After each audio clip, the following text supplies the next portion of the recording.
करने। कई माँ बाप उनके बच्चों को खुद इस जेल में फेंक के जाते हैं ताकि उनका बच्चा जिंदगी में एक सक्सेसफुल दिहाड़ बन सके। दरिंदे रोक दे, मैं अपनी दिहाड़ी करने वैन से जाता था। हमारी वैन वाले ड्राइवर का नाम था भैया जी और उसकी वैन का नाम था मैजिक, जिसका हर दूसरे दिन टायर पंचर हो जाता था। बच्चे लोग स्कूल जाके पढ़ना सीखे ना सीखे, टायर पंचर बनाना जरूर सीख जाते थे। लेकिन भैया जी से मेरा अलग अटैचमेंट था। उनसे मेरे को दिल से नफरत थी। ये आदमी सुबह 5 बजे आके मेरे घर के सामने हॉर्न बजाता था। अरे भैयू, ओए भैयू, जल्दी से तैयार हो जा बेटा, 5 मिनट में निकलना है फटाफट। 9 बजे का स्कूल है यार हमारा। लेकिन ये आदमी सुबह सबसे पहले आके मेरे को लेता था। उसके बाद हम 3-4 घंटे पूरे शहर भ्रमण पे निकलते थे। शहर के पूरे आखिरी कोने से बच्चे लेने के आता था ये आदमी।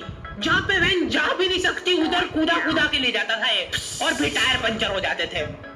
शाम पड़े वापस से हमको घर घर छोड़ के आता था ये। जिंदगी बर्बाद कर दी थी भैया जी ने मेरी।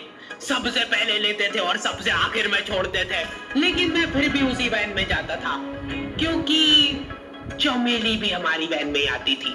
और बात यह है कि वो मेरे पास ही बैठती थी, मतलब मजबूरन। उसके पास और कोई ऑप्शन ही नहीं बचता था और मैं बचाता भी नहीं था। मैं घर पे जाते से जो 2-3 घंटे मेरे को सोने के लिए मिलते थे उसमें सोता नहीं था और मैं प्लानिंग करता था कि कैसे चमेली सिर्फ मेरे पास बैठे। चमेली सबसे आखिर में आती थी और मैं सबसे पहले सुनसान वैन में चढ़ के बस्ता अपने पास में रख के और फसर के सो जाता था। बाकी सारे बच्चे अपना बस्ता गोदी में रखते थे क्योंकि तुम्हारे बाप की वैन नहीं है, मतलब मेरे भी नहीं थी, पर मेरे ऊपर भैया जी को तरस आ जाता था कि बेचारा 5 बजे से आया है, तो वो सोने देते थे। अरे कैसे चला रहा है ये गाड़ी? रुक जा, गाड़ी चलाना नहीं आती क्या? देखो, आदमी इतना तभी चिढ़ता है जब उसकी जिंदगी में कोई लड़की ना हो। नहीं है ना? नहीं, मैं समझ सकता हूँ लड़की ना होने का दुख दर्द। मैं भी किसी जमाने में लड़कियों की तलाश में गली मोहल्ले भटकता था। फिर एक दिन मेरे पास से वो निकली। जैसे ही मैंने हैपन खोल के देखा, उसकी आईडी मेरे फोन पे चमक रही थी। हैपन, ये एक रियल लाइफ डेटिंग ऐप है। यहाँ पे तुमको वो लोग मिलेंगे जो तुम्हारे आस पड़ोस से निकले हो कभी न कभी। 100 किलोमीटर दूर रहने वाले लोगों से बात करके फायदा ही क्या जब तुम मिल ही ना पाओ। और अगर तुम्हारी घिनौनी शक्ल देख के यहाँ पे तुमसे कोई प्यार मोहब्बत नहीं भी करता है तो तुम फ्रेंडशिप तो कर ही सकते हो फिर भी। So go and check it out, Happen. Link is in the description. लेकिन मैं सोता नहीं था। मैं आंख बंद करके चमेली के घर का इंतजार करता था। तो क्योंकि चमेली आखिरी में आती थी तो वैन पूरी पैक पुक हो रखी होती थी, बच्चे बाहर उबल रहे होते थे और मैं अपना बस्ता पास में रख के एक्टिंग देखो, एक्टिंग। और जैसे ही वो आती थी, हड़बड़ाना नहीं, ऐसे टाइम पे हड़बड़ाते नहीं है कि फटाफट बैग उठाया और आओ इधर बैठो जल्दी। मत करना ये हरकत, भाग जाएगी वो। ठरक नहीं झलकना चाहिए जरा सी भी, एकदम सटल रखना है। क्या हुआ? और कहीं जगह नहीं है क्या? तेरे मुंह में कूद दूंगा मैं। अच्छा ठीक है, इधर ही बैठ जाओ। देख रहे हो, एक्टिंग देखो तुम लौंडे की। ना जाने कौन सी नशीली खट्टी मीठी खुशबू लगा के आती थी चमेली। आज तक उसकी खुशबू है मेरी नाक में।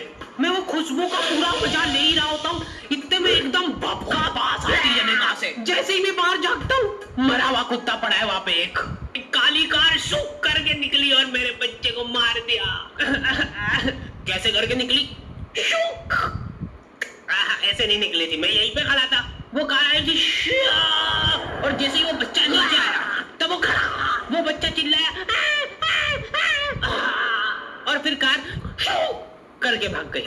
उधर कुछ बच्चे ऑटो रिक्शा से भी आते थे स्कूल।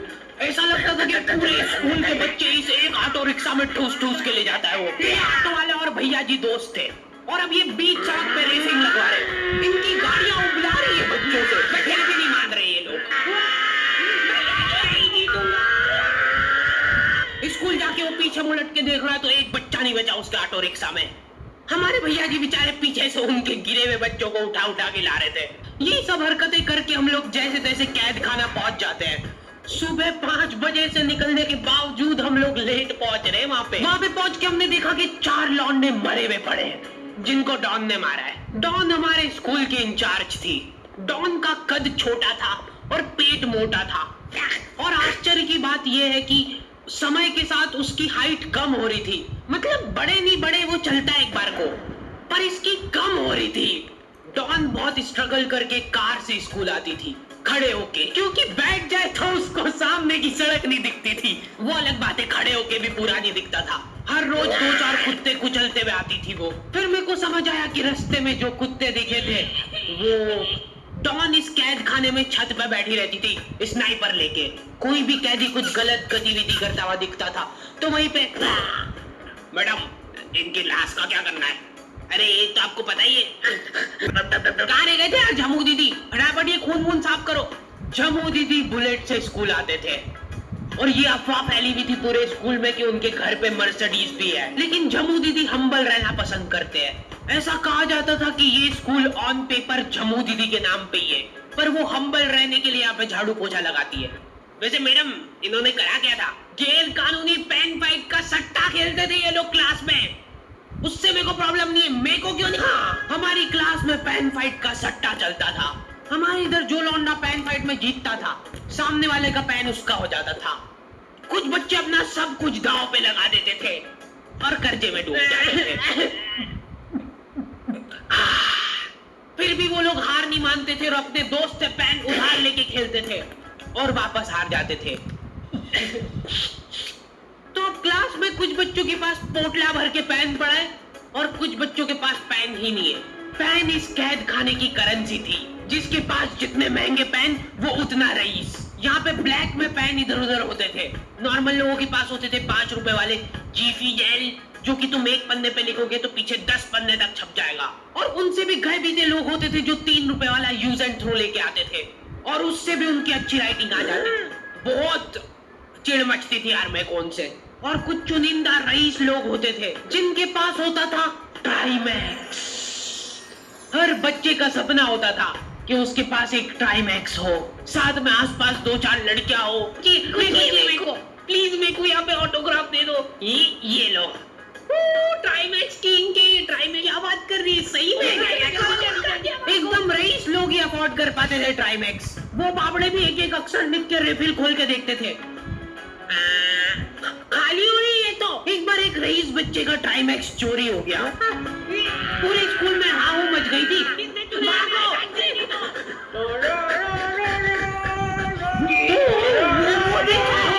पता चला कि वो आदमी दौड़ भी सकता है। हमारे स्कूल में कुछ भी कांड हो रहा है, ये आदमी सबसे पहले दौड़ के आएगा, पूरा बैग खोल चोर, और बच्चों के बैग चेक करेगा। स्कूल वालों को भी इसकी सैलरी देते वक्त सबसे ज्यादा आखरती है। सैलरी की किस चीज की?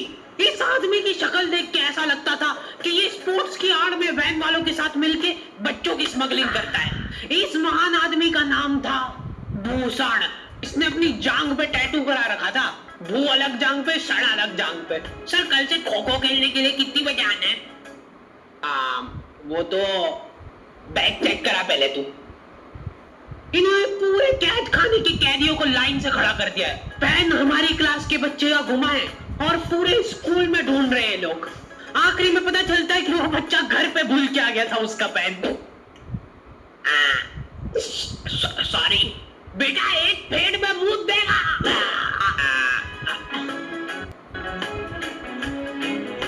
ऐसे तो नमूने बच्चे थे हमारे स्कूल में, और टीचर लोग उनसे भी गए बीते थे। हमारे स्कूल में टीचरों को उनके नाम से कोई जानता ही नहीं है। बच्चों ने उनकी हरकतों के अनुसार टीचरों के नाम रखे हुए। हमारे इंग्लिश वाले टीचर का नाम था छोटा भीम। इससे चिड़चिड़ आदमी मैंने आज तक नहीं देखा। छोटा भीम की हॉबी थी लड़कों को कूटना। उस बेचारे की हाइट छोटी थी तो बच्चे के मुंह तक उसका हाथ ही नहीं पहुंचता था। बेचारा ऊंचक ऊंचक के मारता था, फिर भी कमर तक ही हाथ पहुंच पाता था उसका। एक पॉइंट पे मेरे को ऐसा लगने लग गया था कि उसको सैलरी लड़कों को कूटने की मिल रही है। कभी किसी बच्चे को बहुत ज्यादा मार दिया, घायल हो गया वो बेचारा, ये लो आपका एक्स्ट्रा बोनस। होमवर्क तुम्हारे माफ करेगा क्या? सर मेरे पापा मर गए, तू भी मर जा। ये लो। अरे वाह, नहीं चल रही, सांस तो नहीं चल रही है। हाँ कंफर्म मर चुका है ये लो आपका प्रमोशन हो गया है। लड़कियों से उसका अलग अटैचमेंट था। कौन सा परफ्यूम लगा के आई हो? सर थोड़ा दूर रहो। अरे मैं कुछ कर थोड़ी ना। भोली सी सूरत और आंखों में ठरक लेके स्कूल आ जाता था ये daily. So this means that he will jump over it and then he start. ये आदमी इंग्लिश को इंग्लिश में ही ट्रांसलेट करके चल जाता था हमारी नंगी आंखों के सामने। इधर वॉशरूम में मौत का नंगा नाच मचा रखा था लॉन्डो ने। 4 लॉन्डे दिन दिन भर वॉशरूम में जाके खड़े हैं, कुछ भी नहीं कर रहे वो लोग वहां जाके। उनको बस मन की शांति मिलती है वहां जाके। अगले दिन उन चारों ने प्लानिंग करी, कुछ तो प्रोडक्टिव करते यार वहां जाके। अगले दिन वो सब पानी की बोतल लेके गए। अब वो पानी पी पी के हाथों हाथ मूत रहे। और ये टीचर लोगों को प्रॉब्लम क्या है, बच्चे अगर वॉशरूम जा रहे हैं तो एक गया है तो अभी दूसरा नहीं जा सकता है। क्यों? तुम्हारे घर की लेटरिन थोड़ी ना है वो कि एक टाइम पे एक जना यूज कर सकता है। मान लो वो 2 जने अगर वॉशरूम में मिल गए तो वो क्या कर लेंगे ज्यादा से ज्यादा? भाई यहाँ का बल्ब निकाल लेते हैं ना। हाँ निकाल लो, फीस भरी है अपन ने। लॉन्डो को ऐसा लग रहा है कि इन्होंने फीस भर के पूरा स्कूल खरीद लिया है। 10 लॉन्डे कॉरिडोर में छाती चौड़ी करके चल रहे हैं प्रिंसिपल के सामने। प्रिंसिपल को इग्नोर कर रहे हैं ये लोग। इनको ऐसा लग रहा है कि इन्होंने फीस भर दिए तो प्रिंसिपल इनके पैर पड़ेगी। उनमें से आधों ने फीस भरी भी नहीं है। हमारा स्कूल बिल्कुल सेफ नहीं था। हमारे वॉशरूम में चोरियां हो जाती थी यार। बल्ब चोरी करने के बाद सब लोग अंधेरे में मूत रहे एक दूसरे के जूते पे। उधर उधर कर। उसके बाद पूरे वॉशरूम में कुछ दिख नहीं रहा है चोरी करने का। तो ये लोग